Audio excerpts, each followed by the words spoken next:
AI is once again rearing its ugly head on this week's episode. This time we're going to discuss how it will affect the game of Dungeons and Dragons. Then, for our main case, there's relationship drama at the Renaissance Fair. We're going to see if we can get this couple to work out their problems at this geeky pastime. Stay tuned. What you are listening to is real. The parties involved are not cool. They are actual geeks with a case pending in the court of public opinion. The party's case has been dismissed, and the dispute will be settled here on our podcast. There will be no lawyers. There will be no witness testimony. The judge's decisions are final. Hello, I'm Judge Ivan. I'm Judge Jonathan, and this is Geeks on Trial. Today's case, Renaissance Fair and Square. Hello and welcome to Geeks on Trial. This is the podcast where we settle petty disputes between actual geeks over movies, video games, board games, and more. If you'd like to submit your own geeky case for a future episode, you can email us at geeksontrial@gmail.com. And if you want to help support the show, you can head on over to patreon.com/geeksontrial for just $5 a month. You gain early access to both our audio and video episode, plus access to our show, Geeks on Trial Sidebar. And on those episodes, I won't have a mustache. That's right. Video watchers, audio listeners, you will not get to see this, but if you see us on the YouTube, you can see that this week Ivan has a stash on his face. It will not be staying. You will not see it. It might even leave at the end of this episode. I might just shave it during. I jumped back from my computer. I shrieked and I called the fire department. Well, this is the first time, I'll let my face and my neck beard grow out because I'm lazy and don't want to shave. This is the first time I'm like, oh, I have enough facial hair to do a mustache, and I like it, but the people I'm on a list now, they don't like it. I mean, look, you can't. I've only had about 15 minutes to see this thing on your face. So now it's just a thing on my face. Okay. A lot of times these things come down to what are you used to seeing a person look like, and I'm not used to seeing you look like that. So you're it's used to seeing startling. me more clean shaven normally, correct? I think. Or just like the lazy lack of shaving. Right. But I walked downstairs and I walked into my partner's office and he was like, "Oh no, that's coming off your face immediately." I'm like, well. That means I'm doubling down. I'm going to get a mustache kit. I'm going to make it like spindly and yeah. I mean, what's the point? Isn't the point of having a mustache is to upset your significant other? That's most of what I do on a daily basis. There's in history, no man has ever grown a mustache and their significant other is like, "I love that, honey." They don't like that. Well, and one thing about it, you have to purposefully shave to make a mustache. Growing a beard is just kind of a lot of times just out of laziness, or you'll trim a little bit. I had to make sure I didn't trim too much, and maybe even it took more work, and I'm not about that. It's also that's a statement. If my beard doesn't look that great, then it's just well, that's just how it grew, I guess. But but the mustache, it's this was a very intentional decision. I chose this. It's because if you do a full beard, and you just look lazy, it's okay, he's just homeless. It's fine. But a mustache, it's a whole thing. Yeah, I really want to next week now just have a mustache as a bit. You were saying you didn't do a good mustache. You do have you have thick hair. It's okay. It's okay. You would look like someone's dad, though. You would. Yeah. Maybe, you know what? Hey, maybe I should. I should just embrace it. We'll be the Mustache Bros. That's our new podcast. Oh, no. This is such a terrible idea, and we should not encourage each other to do it. We have to get to our show today, man. We got to talk about some other geeky stuff. I don't know. Mustaches are pretty geeky in pop culture. Sure. I'm not going to... Mario, I guess. Oh, no, but with our story later on, a lot of the Gen... Okay. Sure. Well, you're getting ahead of ourselves. Sorry, the story. Yes, before we get to our case, some news this week. Dungeons and Dragons, Wizards of the Coast, the company behind that game and Magic and others. The CEO of Wizards of the Coast, Chris Cox, had a little interview this last week. Come on. It's mustache, Ivan. This is a professional I'm sorry. show. Can you just try to be an adult about it? Sorry. Anyway, so Chris Cox came and he had some things to say about AI and the use of AI in Dungeons & Dragons specifically. And he says it sounds like they're going to be using AI quite a bit going forward behind the scenes for some of their projects and maybe in some areas have been using it already. He says it has been mostly machine learning based AI or proprietary AI as opposed to a chat GPT approach. I'm quoting now. We will deploy it significantly and liberally internally as both a knowledge worker aid and as a development aid. And he also goes on to talk about how a lot of the people that he knows who play D&D already use AI for campaigns or character development or stories, and that this is, essentially he's saying this is a sign of the times. We need to get with it and embrace this thing. Now, the controversial subject and Wizards of the Coast has already, they've come under fire in the last year or so for all kinds of stuff like not crediting artists or writers in D&D books, and I think they made an ad that was made with AI, and anytime there's AI, of course, people on the internet get super mad about it. So I don't know that this is the best PR choice for him to talk about right now. But what do you think about this idea? I've used, so looking back at AI and how different companies and different people use it, I think as an end user of Dungeons and Dragons and different role-playing games, AI can be great. I've used it back in the day. I don't know if it was technically AI, but it was like, I need a world name generator. So let me go to one of these sites that have been around on the internet forever. Or like if I need a one-off character name, I need to... are you playing with your mustache there? Mm-hmm. So, I am. Yeah. I need to, a lot of times I'll get like one-off characters or stuff if I'm writing stories or doing D&D stuff. I'll use one of those websites that have been around since the GeoCities days of basic internet websites of here's your click generate, here's a name. Which probably doesn't count as AI, those old ones, but right. Sure. But that kind of thing, for users, I think it's good. For a massively million, maybe $billion company like Wizards of the Coast who own, Magic the Gathering, D&D, and their parent company is Hasbro, who have been making board games for as long as board games and tabletop games have been around.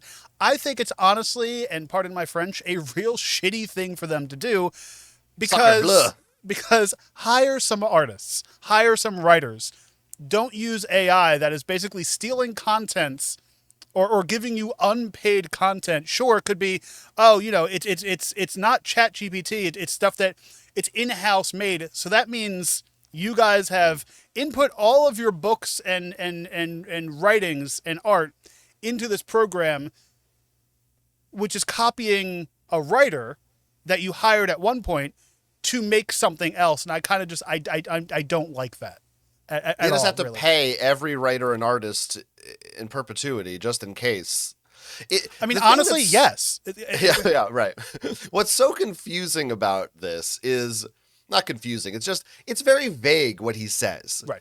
And he says machine learning and not ChatGPT. And I was trying to, before the show, understand what these terms all mean exactly because I don't. And I still don't because... as far as I can tell, some places refer to ChatGPT as using machine learning too. So I don't really know what he is talking about, what makes this different from our chatbots or whatever. Well, it also seems like he's purposefully being vague and kind of confusing to not get himself in trouble. Well, he probably doesn't even know what they're going to use it for. There's a good chance he's just throwing this out as a buzzword, and he's like, yeah, we're using AI because our stockholders like AI, so we're because we don't have to spend money, AI, right, or something. But he doesn't you're talking about artists and writers, and it's presumably that must be what he's referring to when he says development, right? Because what else are you going to use? Literally, I guess there's stuff in D&D is words and pictures. Where else? I guess it could be the stats, stat blocks of monsters, or reworking mechanics. How dice rolls work or something. I guess that's the rules aspect. That could be something to throw in there because there might not be. I don't know if you would use an engineer or somebody with a math degree to do that kind of stuff. But okay, what are you going to hire this person for a week to do it? Sure. that kind of stuff I can understand using a program or an AI for. Where I'm sure back in the day they had some kind of like online calculator to use it. It wasn't maybe called AI, but it was still just some online input device that they gave you some information for. So I consider calculators to be AI. Oh, true. I didn't come up with that number. Nope. I asked the calculator. This machine is learning from me. I'm learning from the machine. That's what it means. Yeah. So I just don't. That's why even more so I feel like why did he feel this was a good idea to say this? Because he has no concrete examples to point to be like, see, it's a good idea, or here's how we're implementing it. It's like, it feels like the only thing that's going to come from him saying this is people getting mad. That's literally so. Unless, like, if he were to give us like exact examples, like, oh, we're using it for like a small paragraph here, some stats here, other than like, if he's not giving key examples, and they would have these key examples already as a massive company if they're already thinking about using AI. Right now, this is just well, we want to stir the pot and have all the bloggers be angry at us. I could see them being a boardroom being like, oh, we're not even going to use this. We just want to have our name out there a little bit more. Like stupid stuff like that. Who knows? Who knows what they're thinking over there? I agree with you on the other end about, if for your own personal D&D games, do whatever you want. You're not profiting off of that. Like that's AI wasn't really a thing last time I mastered a dungeon, but the idea of being able to just, I want them to be able to see this character. I can use an AI to like get an approximation if I'm not an artist or if I don't have, hours of my day to draw something. Because you know what we did instead? We went to Google and we're like, oh, this character kind of looks like the character we want to use. That's what we did.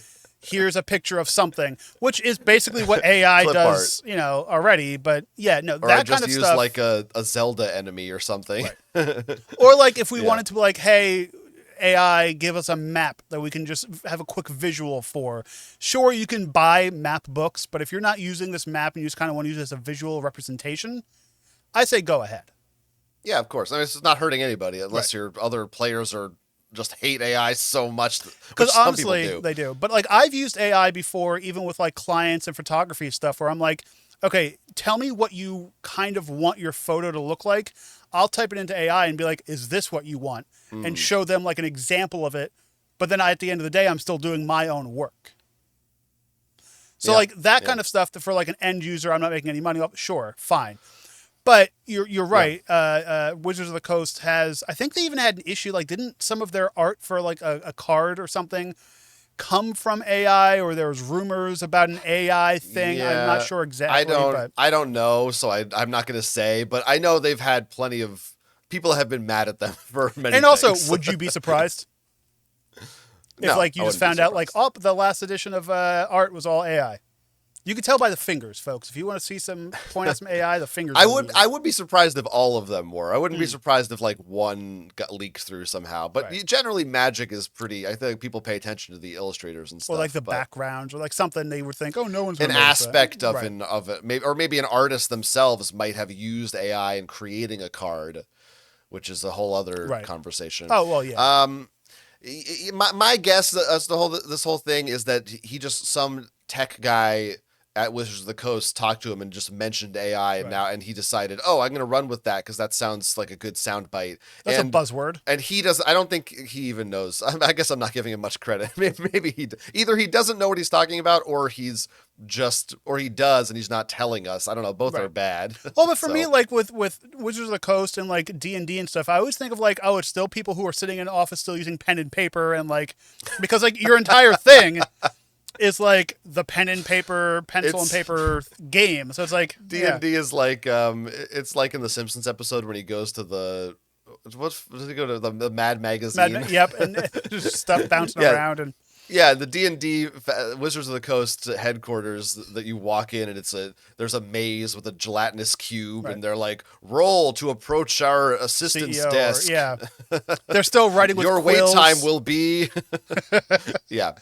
I'd go there. Anyway, we'll see. I mean, I don't know. This is a thing that there's a chance that in a week he comes back and says like, oh, we didn't mean it. We're never using AI. Right. Or there's a chance that they do and no one even notices. Or by the time this comes out in a thing, everything will be AI. So who even cares? Now, does he even like need to tell people what they're doing? Like, this doesn't feel like anything they need to tell us. Just put it out. If you used it, make an apology video. That's right. Just have those prepped and loaded on the server, and you just click to go as soon as you need AI it. can make those for you. It's fine. Oh, that's true. Yeah, just record one, and maybe AI will fill in the voice for you. Yeah, sure. Move your mouth as well.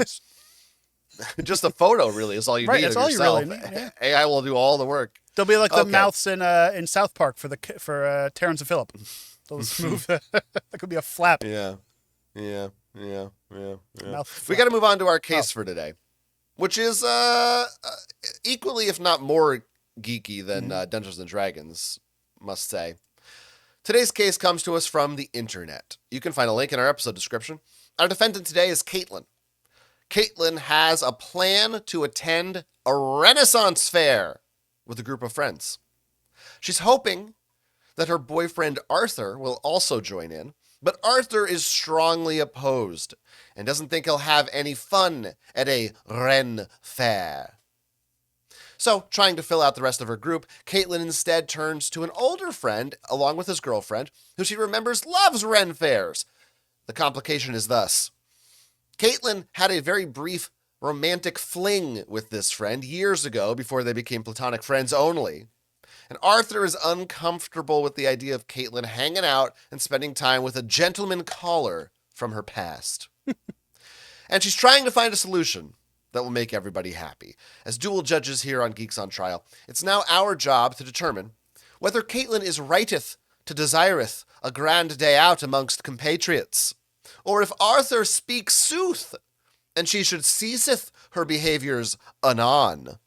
Now, do you think you could do the entire thing you had written in Old English? Yea, verily. Well, that was this week's episode. I'll see you guys. Ran right out of juice on that one. Ran out of Ren Fair juice. We haven't covered Ren Fairs yet on the show, I don't think. I don't believe so, no. This is the dark, seedy underbelly of the geek world. True. I'm sure some D&D happens at Ren. Well, there's real... there's LARPing. LARPing, yes. At the Renaissance Fair. I've actually only been to 2 Renaissance Fairs in my life. Well, one, I guess, repeatedly.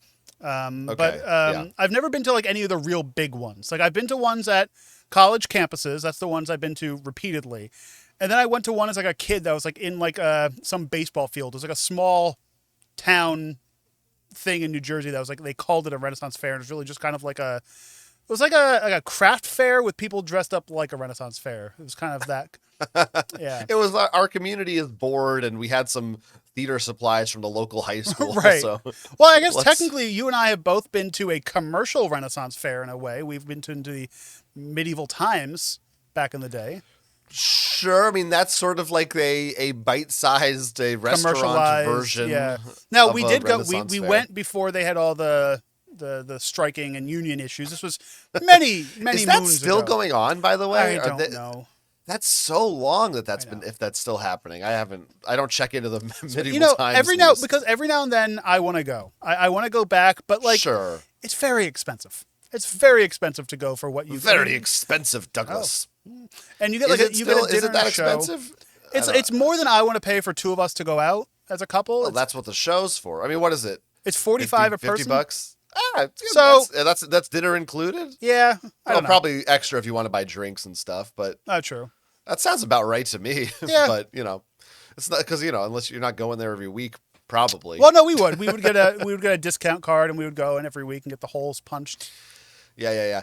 So as you alluded to, my experience with Renaissance Fairs begins and ends with my college that I went to, which had a sort of like a medieval club.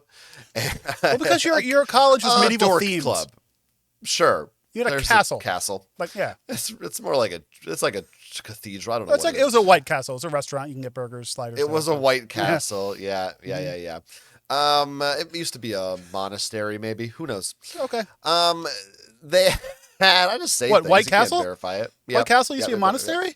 Yep. Wow. Yep. Good for them. All of them. All of Yep. them. Yep. Makes sense. And every year in the spring, they would do a sort of Renaissance fair that the students would put on. Right. And they did hire some outside people to come and entertain and things. So it wasn't like just college students, right. but primarily, it's not on the level of some of the bigger, more professionally put together type of Renaissance fairs. The people were all dressed up, but not like a real Renaissance fair. A lot of the attendees dress up as well. Well, because this is not really something I've done. This is mainly for the students that live on campus. It's rare that, but it is open to the public. It is. That's how we. Anyone could come, so it's hard for me to say if I like a Renaissance fair because I haven't exactly experienced the real thing. But the light version has its charms. I feel like living in New Jersey and recording in New Jersey. There is one that's close to us. That's a fairly substantial, fairly substantial Renaissance fair. It's the New York Renaissance Fair. It's up in New York State, and it is like I think it only happens during the summer and the non-snowy months, basically. But it's a massive event that's like it goes on every weekend throughout the summer and the fall and the spring. But they have they have horses, they have actual big shows that go on. They have the Shakespeare in the Park kind of stuff and musicians walking around and things like that, that the small ones that you and I both went to didn't necessarily have. There wasn't any jousting that we saw at these community Renaissance fairs. There's the whip guy, there was the live action chess game and some music occasionally. Sometimes they would do little plays, little sketches, skits. Yeah. But there was a generalized story about the entire thing that happened at different times. But it wasn't there wasn't an arena for this to happen. This was on a lawn this was in the courtyard kind of outside of a college campus. Yeah, there was food and beverage. Right. There was turkey legs. No alcohol. Turkey legs. Turkey legs. Though. Got some turkey legs. No mead. No mead. Have you seen the sultry bar wenches on the old TikTok or anywhere like that? No, they don't. They don't. That's wrong algorithm for me. There's it's more. It's not really for me either. It's more for the ladies, to be honest with you. Okay. It seems, I don't know. These ladies are creeps, I think. But there's Star. There's I see it's going to sound like I see them all the time. That's not true. I've seen a couple of them daily. But I don't know if it's one place in particular or if this is a trend at multiple Renaissance fairs. But they have a bar where you can order drinks. It's it's like a booth. It's outdoors, the tent or something. But it's a legit bar with servers and whatever. And they give you a beer. I'm pretty sure you pay for it. Right. And it's always, whenever I've seen it, it's always a woman bartender and a woman buying a beer. Okay. And she takes the beer and pours it into her mouth. As she's standing there. So the person is standing there, she's holding the can or bottle or whatever and just tipping it into her mouth like a funnel, so she can drink it. So the bartender is pouring it into the patron's mouth. Correct. Okay. And it's always some weird, obviously sexual. They're always talking about it oh yeah, you're drinking it real good. They're always saying weird stuff. Oh yeah. And that's they that's it's the hot dog place where they're mean to you. It's the thing you go to this place to do. Dick's Last Resort bar, that kind of. I think, there's a lot of I feel like there's a lot of sex stuff at Renaissance fairs in general. From what I've known and people that I know, it's a weird almost pseudo kink kind of thing. Be Renaissance fair kind of and don't forget too, a lot of the modern day Renaissance outfits are the really tight corsets that push everything up. Yeah. So I think that's well, that's a part of it. It's because it's all theater kids, and theater kids be horny. Nobody's hornier than a theater kid. Theater kids have a problem. I don't know what it is. I don't know. Once the lights turn on, I think their hormones are just cooking. They're just ready to go. And that's what it is. So it's that's at the Ren fairs at my college campus. No sexual tension. No, whatsoever. not at all. None. It's actually the opposite. Yeah. If you showed any lust or horniness, they would just walk up and put you in the stocks. Well, that's the other thing too. There's a lot of stocks and binding, and like there's a lot of things that are Renaissance Fair that are kind of get you hot and bothered. Yeah, that's true. That's true. Yeah, there's kind of a weird, there's something about the medieval times that just feels like anything goes back then. Oh, no laws, no regulations. Get married to a 14-year-old bride. Right. Well, because that was middle-aged. She was old. Right. Now, there's also, the throwing of tomatoes and stuff. They just beat up on people, handcuffed them. Murders. Right. Yeah, there's a lot of... And just human-sized chess. It's weird. It's very weird. Yeah. So you don't really have. We have some light experience with BDSM. Both generally, with Renaissance fairs. So we know the gist of it. We know history. We're geeks. Gistery. Gistery. We know some gistery. I've seen, I've read a book and seen a movie or two about people going back to medieval times. Right. Mm-hmm. That's sort of like going to a Renaissance fair's time travel. Are you Evil Dead? Are you talking about Evil Dead? Well, there's Bill and Ted. Bill and Ted. Okay. A kid in King Arthur's court. Mm-hmm. There's a lot of those types of movies back. I guess the Renaissance Fair things was a big, or Renaissance era was big. Medieval times, if you will. A Yankee in, what's the... King Arthur's court? Isn't there like Connecticut? A Connecticut Yankee? And yeah, because Kid in King Arthur's court was a take on... Thing. And Yankee. A thing. There's a Michael Crichton book as well. Jurassic Park. That's the one, yeah, medieval times. So, but we're both generally kind of not strongly pro, but like somewhat not opposed outright to a Ren Fair. I would actually enjoy to go to one. Not like I know some people who go to them often and like travel to different Renaissance fairs and go to them like, oh, they do the circuit, the Renaissance Fair circuit. I'm not that kind of guy. I'll go to one maybe every couple years. I would like I said, I would love to go to the big one up in New York. I would love to, but it's not like my thing. I'm not a history junkie. I'm not a, that kind of thing. It would be fun. Like we're one of the few states that have a medieval times castle in our state. You don't yearn for the days when everyone was dirty and no one took a bath, right.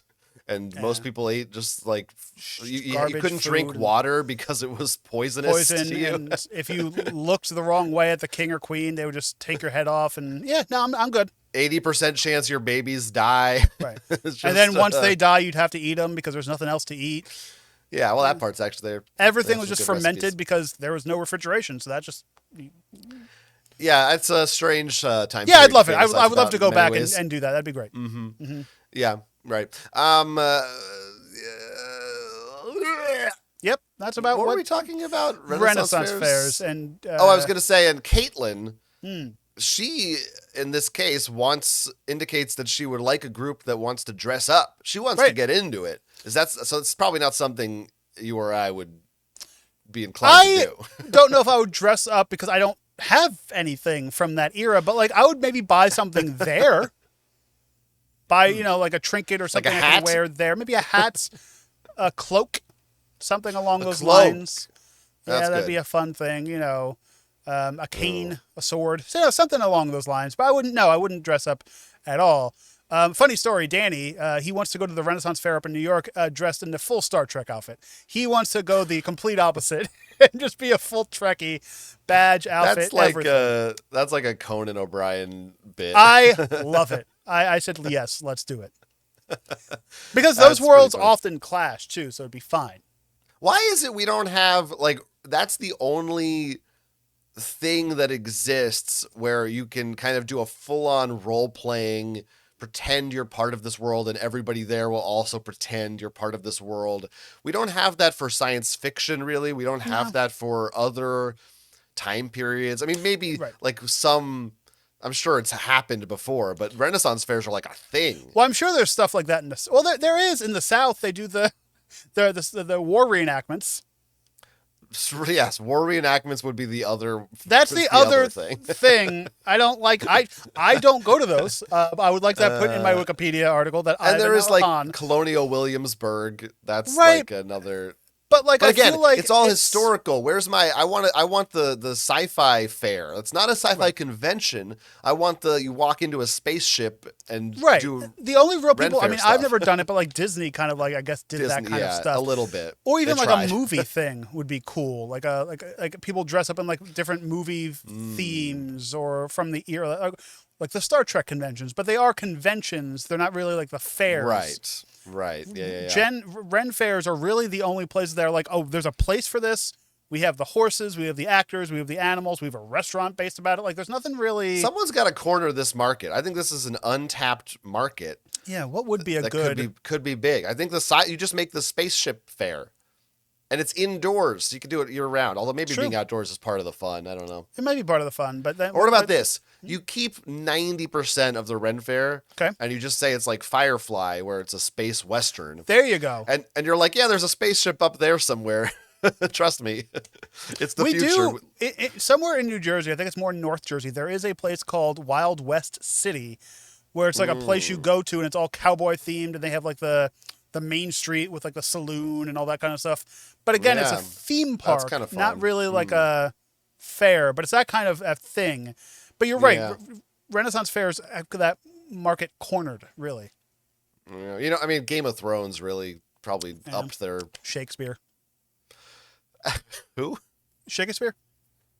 So we're not dressing up. Now, is it unreasonable? Now, I mean, there's this case.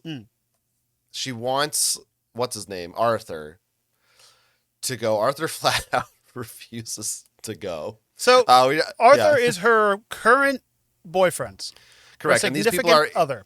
They are in their 20s for context. Yes. Arthur is 21 and Caitlin is 25. So there is a little bit of an age gap there, because I do think once you get into the age of 25, that's like another chapter in life. Where 21, you're still kind of in that like college-y age, and like a little bit. He's still in college. He could be post-college. I don't know. He could be post. It depends. It depends on when his birthday is and when he. Because what do you graduate? Used to graduate at 18, graduate at like 22. Yeah, usually. So give or take. He might. But he's he closer. He's closer to the college age mindset than Caitlin would be at 25. I would say. Actually, we should say she's 20. She's turning 25. She wants to go to the Ren Fair for her 25th birthday. Right. Which that's 24 and 21 doesn't sound nearly as significant, but I understand that is a period where there are some. It feels like there's a big shift. Like I could definitely like myself at 21 to 25. It was like definitely two different lifestyle chapters in my life. I've never changed, so doing a Renaissance Fair for your birthday, that'd be dope as hell. That would be really cool to like go out with a group of friends and just do the entire day, or like even like a bachelor party at a Renaissance Fair. Kind of seems like it would be fun for us. For all other those people, wenches. No. Except what's the male equivalent? Wenchettes. You call the males wenchettes. Huh. They were confusing back in the day. They didn't know about gender. Yeah, well, you had to. Yeah, it's the whole. There's a whole thing. So I do think it is. So Arthur is just downright opposed to it. He immediately says, "No, I'm not doing Absolutely that." In fact, not. The quote is, according to Caitlin, he says he doesn't want to spend time around a bunch of weirdos and furries. Which, okay, are there a lot of furries that go to the Renaissance Fair? I'm sure there's some overlap. That like we were talking about before, the weird sexual things with the Renaissance fairs, but like they would skin them and eat them and use them.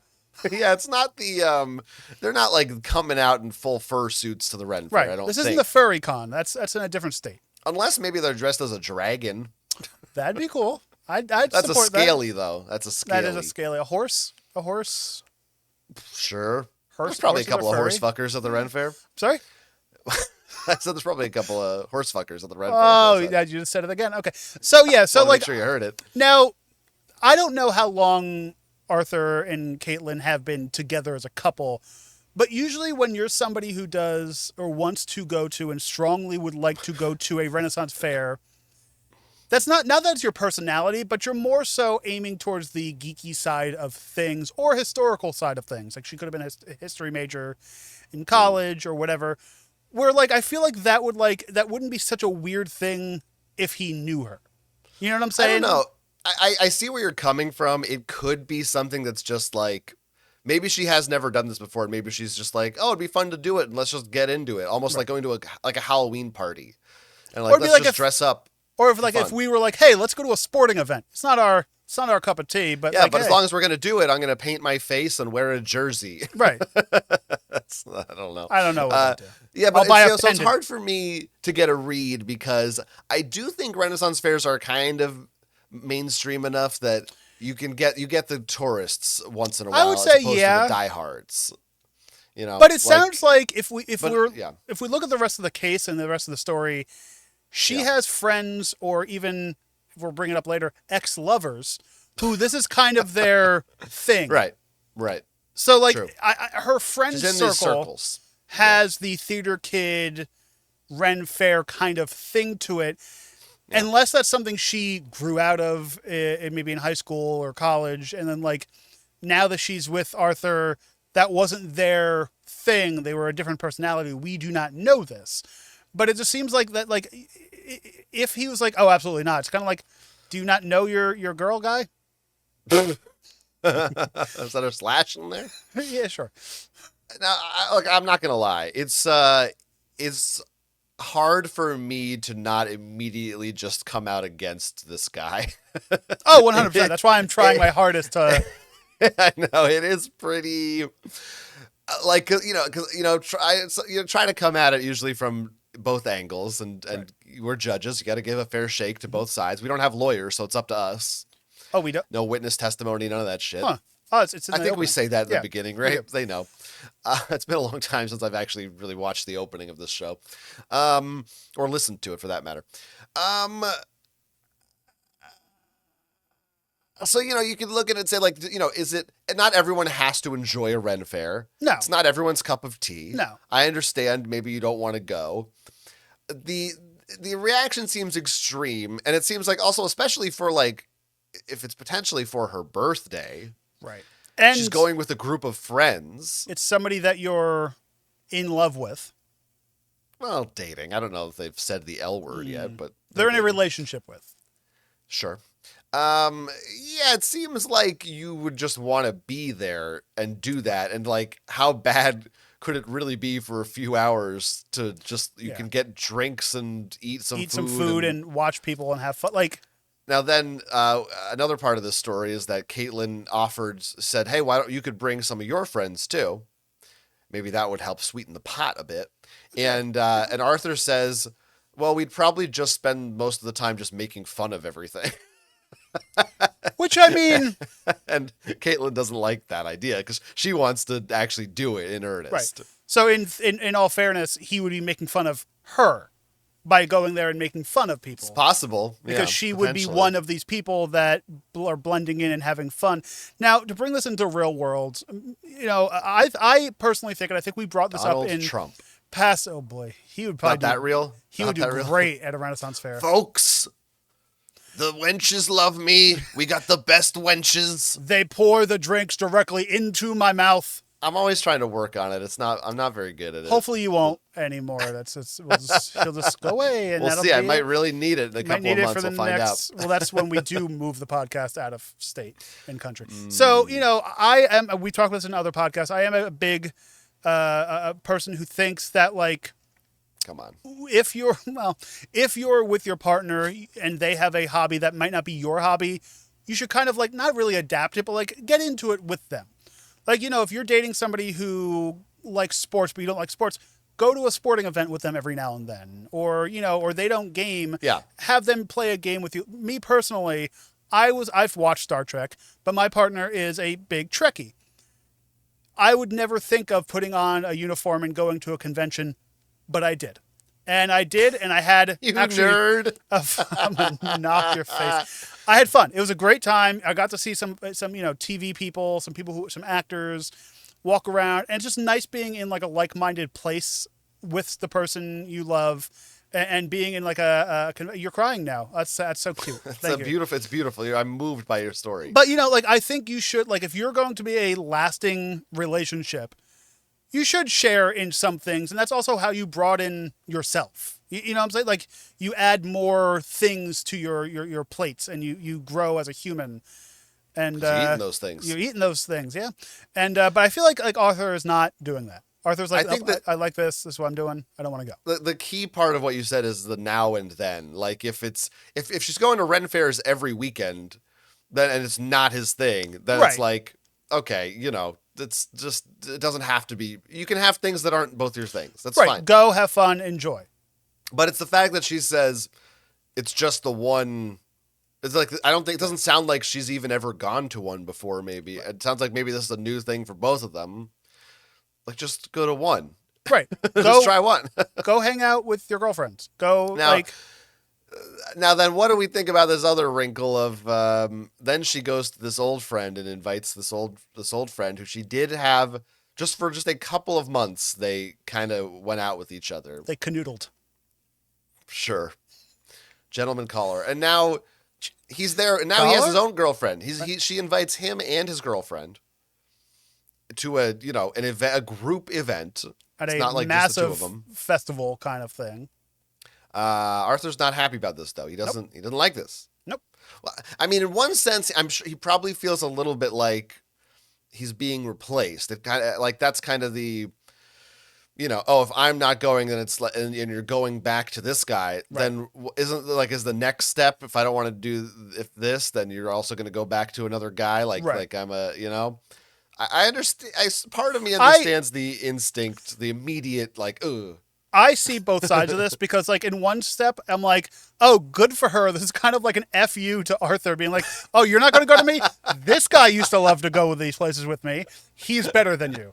But, like, that's also just, like, my fighting words, kind of like, well, fuck you, also, buddy. You know? Again, that might be actually the case if it were just him she invited. Right. No, it's his girlfriend, another group of people. Like, it's right. They were friends. But I also think, too, I'm in the same mindset of, like, you know, once you're in a relationship, a new relationship, don't, like, I'm not a talk to my ex kind of person. I'm not like that kind of, like, I don't think exes can be your friends when you're in a new relationship. But again, we're talking about, I don't even, like, ex might even be too strong a word. Right. Like, they might have been friends that hooked up once and that was it. Like, yeah, according to the story, it was like 2 months, like they made out with each other. Right. And then they've been friends for many years. And they're theater kids, so that's just a handshake. That's just what you do, baby. That's show business.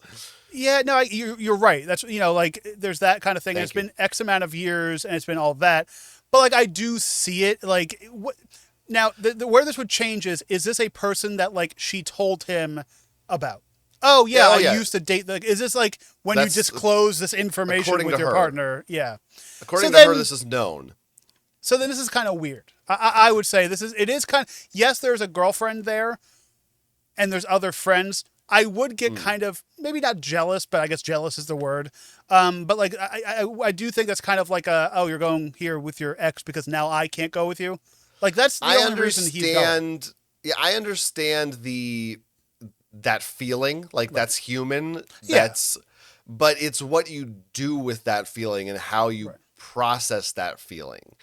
And, you know, it's the mature response to that is not... Right.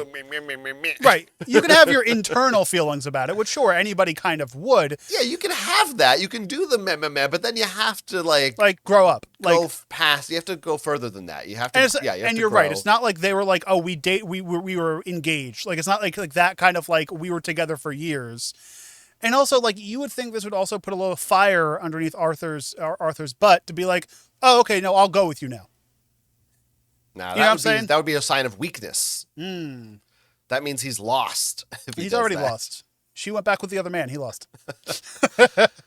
Yeah, I mean, it sounds like such a, like, you know, like, I get it. Like, I can't say, look, I'm a petty, grudge-holding piece of shit, too. Mm-hmm.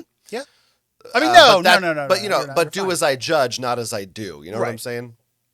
Yeah, like, you would be not upset, but you'd kind of be like, well, I would go find the boy and I would kick him in his teeth and I'd beat the shit out of him. You have to do it at the Renaissance Fair dressed up, so it's in theme. Yeah. Now, if I wanted to invite my ex-girlfriend, then that would be fine. She would have to she would have to accept that because she would that's have my to right. because you're a man. Yes, that's how that works. And more so That's at called the Renaissance double fairs. standard. Yep, that's welcome More to so. America, folks. Yep. Oh yeah, I mean in the Renaissance Fair, anything goes. It's the old days. It's the Well, olden that's why. times. And then you put her in a cage, and then you go after the wench who pours things into your mouth. So we're really judging Caitlin for this act. I mean, this is what she's trying to. Is she guilty for inviting this? Oh, I was judging her on her choice of new boyfriend. Right, that's fair. Because I think we both That's agree Ren that he was a little bit overreactive on multiple initially. accounts. I would like But sure. Well, that's what we're deciding. I think the first one is a foregone. Like we don't even need to discuss it. We both think it's kind of lame to just be like, no, I'm not going with you. Right, especially for her birthday.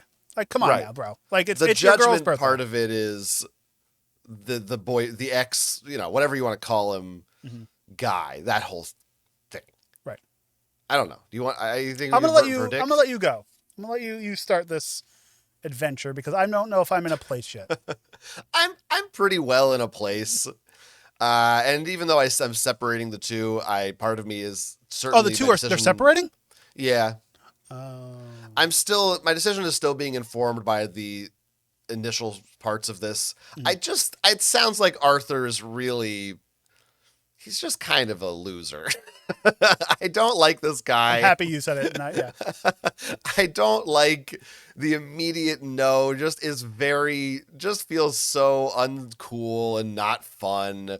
It's like our case about the guy who didn't want to go to the bachelor party because it wasn't like fun enough for him. And it's like, I think you're the boring one if that's not what you want to do. Because it's not like, look, there's a point where I understand he's talking about furries and stuff. Like I wouldn't want to go to the literal furry convention. So maybe maybe it depends on the venue. I bought us tickets though. We'll talk about that after the show. But maybe there's some bias here on some side or another. I don't know. But to me, the Renaissance Fair doing it one time should be fun enough. You should want to go. And I feel like that attitude is just extending to this ex-boyfriend thing. He's grumpy that, oh, so now you're going to just have fun without me. Like it's like He feels like if I'm not there, you should just have no fun at all. And this guy, it would be a different scenario if this was someone she went out with for like a year or longer. But it sounds like it was really just nothing. He's dating someone else. It doesn't sound like it's worth getting hung up over. So, I don't think Caitlin is guilty. I think she's actually not guilty. I have to agree with you on all of this, basically, because it sounds like, he's kind of being a jerk. Like, if there was a background, there was another case, another file, another folder that we found out that Arthur maybe used to do Renaissance fairs and doesn't like them. Maybe he has a history of hate or being beaten. His parents were murdered at a Renaissance fair. Like if we had more information besides, I don't want to go. It's fine. Go. Have fun. Oh, your boyfriend? Oh, no, can't go. I see this guy being a real, not a real guy. Piece of work. A real piece of work, am I right? I'd throw tomatoes at him, put him in the stockades. From the stuff we talked about before, about him just saying no, to like, sure, everyone kind of would get jealous or guilty, like, oh, you're going with someone you've potentially had some kind of affair, relationship with at some point in your life in the past. Sure, we all gotta get jealous, but like, if you're not gonna go, she's going to invite friends that she knows from her past who would go with her, and this is the kind of person who seems like they would go, and she would have a good time. Also, finally, to wrap this up, it's her freaking birthday. If she wants to go do anything, you go with her, you have fun, you pay for it, and you make it her best day ever because it's her birthday. She wants to go to a fair, she wants to go chill, and just open your eyes and add in some. You might go and you might enjoy it, and you might start being a weird furry freak. We don't know. We don't know what Arthur. Maybe that's what he's afraid of. He might get a little touch of the furry and like it. He knows it's going to awaken something inside. So of I him. definitely think Caitlin has done nothing wrong with this entire situation. She's actually gone out of her way to try to invite her current boyfriend, to broaden his horizons and have fun and just go out on a day with her and her friends and chill at the Ren Fair and get like a turkey leg or something. So I'm going to say she's not guilty. Caitlin, I think you need to dump this gesture and get with a king. Oh, look at that. Or a queen if you are into that as well. They could pour drinks in your mouth. Depends on what state you're in. Oh, state of denial. I think it's up to us now to come up with a punishment, a sentencing for Arthur. I have a good one. I don't know why I went Irish. Why did my voice go Irish? I have a good one. Sodom and Gomorrah. You know when they take the two horses and they tie somebody to one horse and then the other? Yeah, he has to be split in two. I mean, I like the instinct. I do agree. We got to go old school. We got to do a medieval punishment. Or he has to be, okay, fine, a little safer, maybe a joust. He has to be in a joust. Oh, he's got to joust somebody, cable guy style. That looks hard as hell. Yeah, I mean, I initially just thought like stockades and people were going to throw stuff at him all day. Like maybe he's got to go to the Ren Fair, but he's in the stockades the whole day. He has to watch his girlfriend have fun with her friends while he's in there cramped up, like the whole day. It's like his body is going to be in pain. Oh, it's going to be awful. And the tomato stains. Throw stuff at him. That's the rotten food. And then maybe I think at the end of the day, we go back to what you said. We stretch him out with the horses and kill him. And he can't have any turkey legs. No food at the Ren Fair. And I feel like that would be the best part. No turkey legs. No turkey legs. Or he has to get an ununionized job at medieval times. Well, he has to be a scab. Be a scab. Come on. All right, that's our verdicts. Listeners and viewers out there, folks at home, let us know. What do you think about this case? You got an opinion? You a Ren Fair freak? You a furry? Let us know. Let us know what you think about it. Tell us. Email us. geeksontrial@gmail.com. If you're on YouTube, you can comment right down below in the video comments. And you can also submit your own very geeky case for our perusal at a later date. We will give you a judgment based on your own life, whether it be about Renaissance fairs or the theater, Shakespearean productions, perhaps. Any of those sorts of things. Email us, or you can use the handy-dandy form, which there's a link to in our episode description. And if you want to help support the show, there's a couple ways you can do so. If you don't want to pay any money and you want to help us out for free, hit that thumbs up, hit the subscribe button, give us the 5 stars on your podcatcher of choice. Like us and subscribe to us, however you do that on the old TikTok. And if you want to do it, help us financially and help me get a new razor to shave off this mustache, head on over to patreon.com/geeksontrial. For $5 a month, that's all you need, $5 a month, enough money to get some shows from us. Our show, what is it? Oh my God. Geeks on Trial Sidebars over there on Patreon. Yeah. That's the only way you can get that show twice a month. You get that show. It's some fun stuff over there. There's a new one coming out soon. Tired. I'm exhausted. Our new Patreon tier is you get to decide what our facial hair looks like. That's $10. That's our $10 tier. $10 you get to choose. It might be once a month because it takes a while for me to grow in facial hair. Just like a woolly willy. We're just going to let you just put it all around. Draw it on our face. You want me to grow more hair on my head? Right. I'll find a way. And when you're trying to figure out, when you're not trying to figure out where you can get more head hair from, Jonathan, where can people find you on the internet? We're not trying to figure out where to get more hairhead from. I am elsewhere. You can follow me on my website, jonathanestis.com, or, I don't know, social media, @Quentz on Blue Sky. That's right. I told you I switched it up. Maybe @JonathanEstis still works. I don't know. I don't know what I'm doing. I'm on Letterboxd. You know, there's other places. Just go to my website. You'll find all that fun stuff that I do. How about you, buddy? You can find me over at YouTube, youtube.com/thesnackguy. I got a bunch of new videos, bunch of new shorts, all that fun stuff coming out there on a weekly, bi-weekly basis. And all the social medias on Ivan Han or Ivan. Are you bi-weekly? Only when it rains outside on Tuesdays. Okay. Or at the Renaissance Fair. Anything goes at the Ren Fair, you know. But that'll do it. Until next time, I'm mustached Ivan Han. I'm bearded Jonathan Estis, and this caseth haseth beeneth closed.